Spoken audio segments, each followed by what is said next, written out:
Enfoque. Geopolítica, investigación, relaciones internacionales. Enfoque. Una mirada profunda y decolonial a los hechos más importantes de nuestra historia. Enfoque. Comunicación articulada para el buen vivir. Pueblos con memoria. Amenazas y sanciones. ¿Seguirá la moneda de cambio de Donald Trump a los países latinoamericanos que no compartan su política migratoria? Bienvenidos, bienvenidas. Esto es Enfoque con Alejandra Patrone y la producción de los pueblos y movimientos articulados en Avia Yala Soberana. Hoy, junto a la licenciada en Política Internacional, Tatiana Gelbes, ella es presidenta en Colombia de la Asociación Latinoamericana de Estudios de Asia y África. La entrevista. Bienvenida, Tatiana, ¿cómo estás? Es un gusto recibirte. Alejandra, el gusto es todo mío. Tatiana, el presidente de Estados Unidos dio ya su muestra de lo que será su política migratoria y su trato a los migrantes durante su mandato.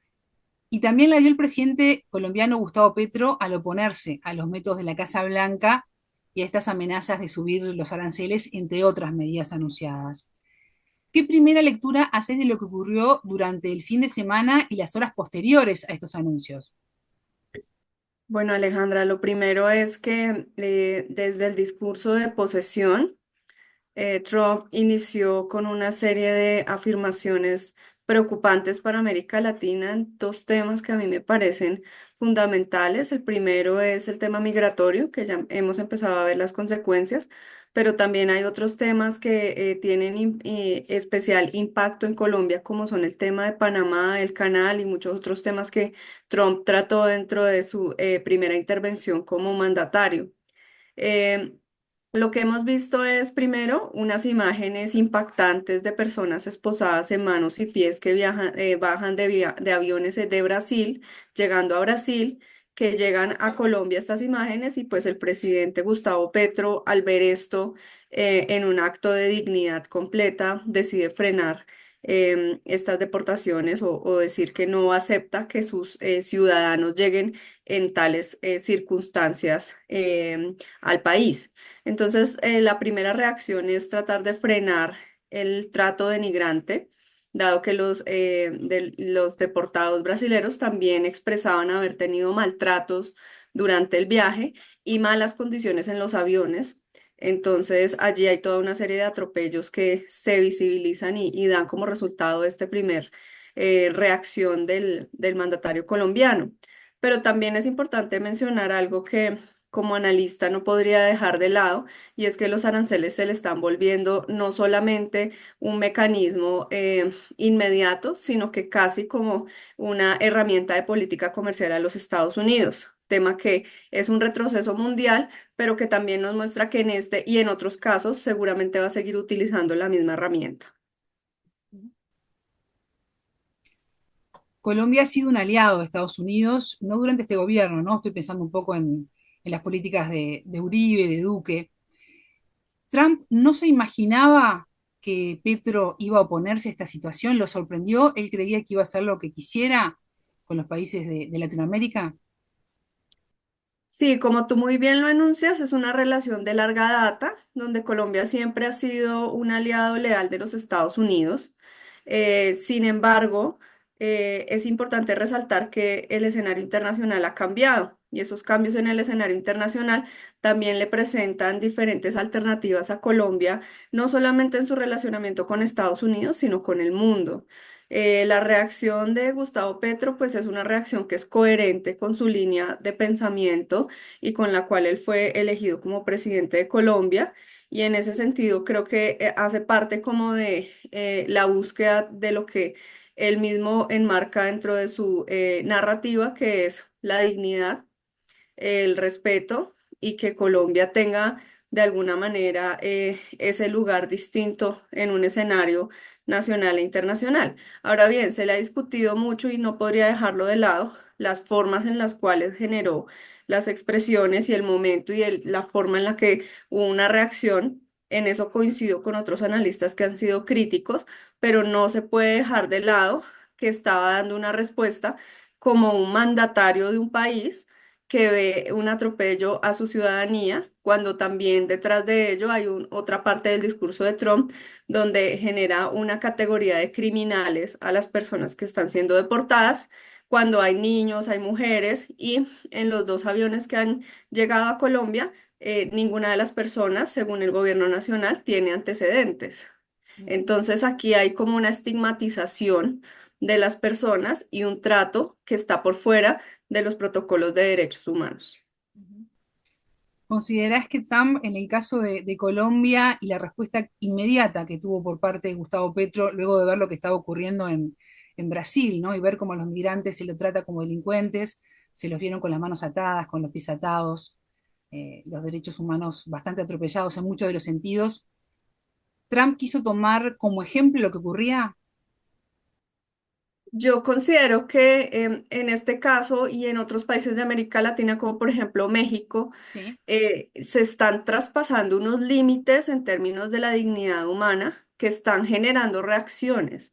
Es decir, el caso de Colombia es particular, pero no perdamos de vista que Lula da Silva lanza una comunicación expresa donde habla acerca de estos atropellos. Lo que pasa es que el tratamiento que le dio Colombia fue distinto, pero esto no le quita la gravedad y la preocupación frente a cómo un país que se denomina desarrollado está utilizando prácticas que no son para nada de países desarrollados. Y yo creo que debe quedar eso sobre la discusión, porque más allá del hecho están las formas sobre las cuales están obrando los Estados Unidos y que yo creo que como países del mundo y especialmente como países de América Latina tenemos que llamar la atención frente a las formas porque no son las adecuadas y tiene que llamarse la atención sobre ello. Ahora, el presidente Gustavo Petro lo hace de esta manera. Sin embargo, no hay que quitar de vista que México, Brasil y seguramente otros países de América Latina van a seguir experimentando Ujú. y más fuertemente en Centroamérica estas mismas situaciones y veremos seguramente reacciones diferentes a otros casos y circunstancias que se seguirán presentando frente a las formas en las que se están realizando las deportaciones. Hay cerca de 16.000 estadounidenses viviendo de manera irregular en Colombia. Petro habló de ellos y los invitó a acercarse a solucionar este tema. ¿Cómo ves la postura tomada, no? La otra cara de la moneda. Así es, él lo indica en sus comunicados. Allí decir que desde el punto de vista, digamos, de manejo consular, de visados, pues la situación, Alejandra, es que en este momento en la Embajada de los Estados Unidos tiene paralizado todo el tema de visados, todo el tema de gestión de cualquier tipo de visa. Y desde el punto de vista de Colombia, como muy bien lo enuncia y pone la situación sobre la mesa, ¿qué sería si en este momento Colombia le mandara sus 16.000 ciudadanos esposados a los Estados Unidos? Si no, generaría toda una conmoción internacional frente a un mal manejo del país. Ujú. Tatiana, ¿qué pasa a nivel interno en Estados Unidos? ¿La población está dispuesta a tolerar impactos financieros para avanzar en la agenda internacional de Trump? Pues creo que es un país dividido. Yo creo Ujú, que como analistas internacionales tenemos toda un enigma frente a cómo se ujú, comportará tanto a nivel interno como en estas decisiones de política exterior. Se le critica al presidente Gustavo Petro haber tomado una decisión acalorada, pero la respuesta de los Estados Unidos también es acalorada, dado que enfrentan una situación económica desafiante. Un socio comercial como Colombia no es menor. Hay muchos negocios que se generan entre los dos países y con todos los países de América Latina creo que puede llegar a pasar la misma situación en términos de los negocios. Y hay otro elemento que yo creo que no se puede perder de vista y es la apuesta de nearshoring o fronteras cercanas que lanza el presidente Joe Biden como una forma de empezar a volver a industrializar los Estados Unidos y cómo van a realizar esa política si están generando toda esta serie de atropellos con sus vecinos cercanos. ujú. ¿Y cómo está actualmente la relación comercial entre Colombia y Estados Unidos? Mira, la relación nuestra, como tú muy bien lo enunciabas, tanto en cooperación como en comercio, es muy cercana. Ujú. Y en ese sentido, por ejemplo, a puertas de San Valentín, pues uno de los puntos que se puso sobre la mesa, siendo flores cortadas frescas uno de los principales productos de exportación, pues cómo se iba a manejar una coyuntura eh, tan importante para los floricultores colombianos en medio de de esta situación. Por tanto, que si bien este escenario crítico que yo presento es clave, pues también hay que tener en cuenta un empresariado y unos sectores productivos que le apuestan a los mercados del norte, especialmente al de los Estados Unidos, y que en ese sentido, pues la relación también de larga data tiene unos cimientos económicos que no son menores. De hecho, algunos analistas aquí en Colombia hablan sobre implicaciones macroeconómicas que podría llegar a tener ese rompimiento de relaciones. Entonces, es una relación profunda. Otro punto que me parece importante resaltar es la cooperación internacional, porque tenemos cooperación internacional en diferentes áreas con los Estados Unidos, la cual ha empezado a distanciarse o congelarse. No es claro si es una tendencia mundial y los Estados Unidos está empezando a cortar toda su cooperación internacional o si es un caso específico de Colombia, pero también es otro elemento a resaltar que ha salido mucho esta semana, especialmente con los temas de paz y el proceso de paz en Colombia. Hemos visto en la historia varios casos de sanciones y bloqueos por parte de Estados Unidos a países que no aceptan lo que les dice que tiene que hacer. Hablabas de la posibilidad de que ahora sea también una moneda de cambio para América Latina el tema de las sanciones, ¿no? Con este primer paso que da a pocos días de asumir Donald Trump y teniendo en cuenta todo el listado, ¿no? Y las cosas que nombró de la región en ese discurso. ¿Qué se puede hacer para empezar a revertir esta situación o cómo nos preparamos para lo que se está por venir, ¿no? Esto recién comienza. De acuerdo, pues digamos, yo creo que es imposible de un solo momento o de una forma abrupta y repentina cortar las relaciones porque tienen un trasfondo de confianzas y de diferentes conexiones que se han generado a lo largo de ese recorrido histórico. Pero también renace la deuda que tiene Colombia y yo creo que muchos países de América Latina en la diversificación de sus socios comerciales. Y ahí surge la República Popular China como otro actor importante de relevancia mayor que puede brindar alternativas, no diría yo de pasar de una dependencia a otra, sino más bien de generar una suerte de diversificación comercial que permita a los países del mundo no caer en este tipo de situaciones donde un país puede tener conductas intimidantes a partir del uso de herramientas, en este caso como los aranceles o como la restricción al comercio. La relación entre China y América Latina se ha fortalecido en los últimos años, en las últimas décadas. Recién comienza el año, pero ¿qué podemos esperar para este 2025 en esa relación? Sí, en la relación, en específicamente para el caso colombiano, cada vez se ha ido diversificando. Ya tenemos, por ejemplo, firmas chinas que están realizando proyectos de infraestructura importantes y que también han mostrado avances, entre ellos, pues uno de los proyectos más emblemáticos y de importancia en el país, que es el Metro de Bogotá. Hay unos resultados importantes y un avance significativo en esas obras y en ese sentido cada vez se van profundizando más. Eh, el día de hoy se reunió el ministro de Comercio con el embajador chino, lo cual también nos muestra que hay toda una serie de voluntades por parte de la República Popular China a fortalecer ese relacionamiento con Colombia. Entonces creo que sí, que efectivamente hay unos intereses y hay también unas respuestas recíprocas por parte de China. ¿Considerás que Estados Unidos, bajo el mandato de Trump, intentará recuperar espacios en la región que ha perdido ante China? ¿O la situación que hay tanto en Ucrania como en Medio Oriente distrae un poco, ¿no? Porque hay varios frentes abiertos que tiene que atender la Casa Blanca. De acuerdo. Digamos que el balance general de esta crisis o de este impasse que hemos presenciado en los últimos días es que efectivamente de lado y lado, tanto del lado colombiano como del lado norteamericano, hay mandos medios que tienen un interés en que el relacionamiento no se fracture. Y en ese sentido, lo que vamos a ver seguramente no viene desde la línea de alto nivel, sino más bien desde las líneas de las administraciones, donde vamos a encontrar personas que todavía cuentan con una ruta o una brújula que les da prioridades a que la relación no se vaya a fracturar completamente. Entonces creo que en lo que llamamos teóricamente la estructura institucional de los países, hay unos elementos claves que van a hacer que esta relación no se fracture completamente.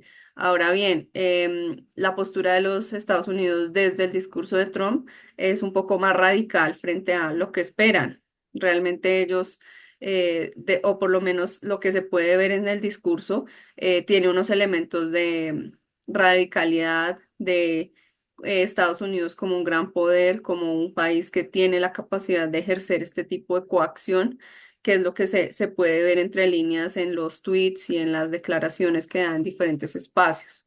Entonces creo que desde ahí hay más radicalidad, pero desde el aparato institucional de los dos gobiernos seguramente habrán personas que críticamente ven de manera estratégica la relación. Tatiana, ¿y cómo afecta a Colombia este regreso tan abrupto de los connacionales? Bueno, pues yo creo que era un escenario que se veía venir incluso desde la campaña presidencial en los Estados Unidos. Em, Desde el punto de vista del país, pues haciendo como un análisis de flujos. Sí. Claramente el regreso de los connacionales, pues primero va a implicar unos cambios en términos de la cantidad de población económicamente activa, porque pues vamos a ver que estas personas que retornan pues van a volver a ingresar al mercado laboral. Y en ese sentido pues hay desafíos, pero también hay oportunidades para el país. Y en esa misma lógica macroeconómica, pues los Estados Unidos va a tener una cantidad de puestos de trabajo donde no va a tener personas que los estén realizando. Y ahí tienen otro reto frente a cómo van a tener una dinámica económica, hacer un control inflacionario al mismo tiempo que esa mano de obra que estaba supliendo otra que no se encontraba en el país ya no se encuentra. Entonces creo que ahí será interesante ver cómo los dos países se van se van a ajustar. Tatiana Helves, licenciada en Política Internacional, presidenta en Colombia de la Asociación Latinoamericana de Estudios de Asia y África. Muchísimas gracias por estos minutos con Enfoque. Alejandra, mil gracias. Siempre es un gusto conversar contigo y espero que podamos seguir conversando porque seguramente vamos a ver muchos cambios durante los próximos días. Sí, dejamos el contacto abierto. Muchas gracias. Gracias. A ustedes le decimos que ya se viene la frase del día. Tengan todos ustedes una excelente jornada. Buena vida para todos. La frase del día. Pero también es importante mencionar algo que como analista no podría dejar de lado, y es que los aranceles se le están volviendo no solamente un mecanismo inmediato, sino que casi como una herramienta de política comercial a los Estados Unidos. Tema que es un retroceso mundial, pero que también nos muestra que en este y en otros casos seguramente va a seguir utilizando la misma herramienta. Enfoque, con Alejandra Patrone y la producción de los pueblos y comunidades articulados en Abya Yala Soberana para www.radiovictoriagt.com. Transmiten Radio Dignidad de Honduras, Codecá Guatemala, Abya Yala Soberana, Minca Comunicaciones de Argentina, Rondas Campesinas de Perú y Radio Victoria de Guatemala.